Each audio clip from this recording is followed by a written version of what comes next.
In Book 6 of Homer's Iliad, Diomedes continues to massacre the Trojans.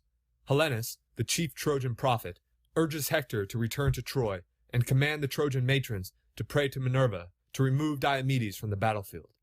Hector heeds the prophet's advice and retreats to the city. When Hector arrives in the city, he asks his mother, Queen Hecuba, to assemble the other matrons of Troy in Minerva's temple and entreat the goddess to remove Diomedes from the battle. She complies with her son's wishes, and then Hector runs to his brother Paris's abode. Hector chastises Paris for breaking the terms of the duel and for fleeing from the battle. Paris asks for his brother's forgiveness and promises to return to the war. After visiting his brother, Hector searches for his wife Andromache. He finds her at the gates of Troy and takes leave of her. He fears that this will be the last time he ever sees her.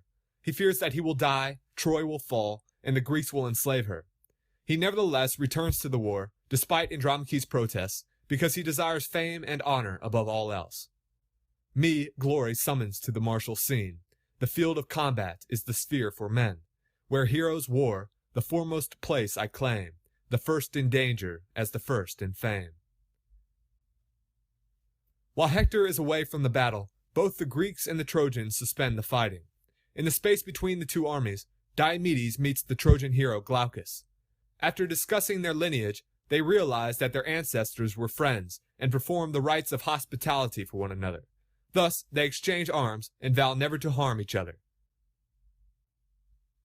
Hospitality was so important to the ancient Greeks that they had a word to denote the relationship between guests and hosts, Xenia. In accordance with custom, ancient Greek hosts generously provided food, wine, shelter, and clothing to travelers. In exchange, travelers provided hosts with news from abroad. The god Jove presided over this relationship and punished those who violated its customs. Sharing food and shelter is a family activity, and therefore, by participating in this type of relationship, a man recalls that he is not only a member of his nuclear family, but also a member of a much larger family, mankind. Glaucus and Diomedes recall this commonality between all men when they discover that their ancestors participated in the ritual of hospitality. Because of this, they promise never to harm one another. Is the ancient Greek custom of hospitality the key to ending war?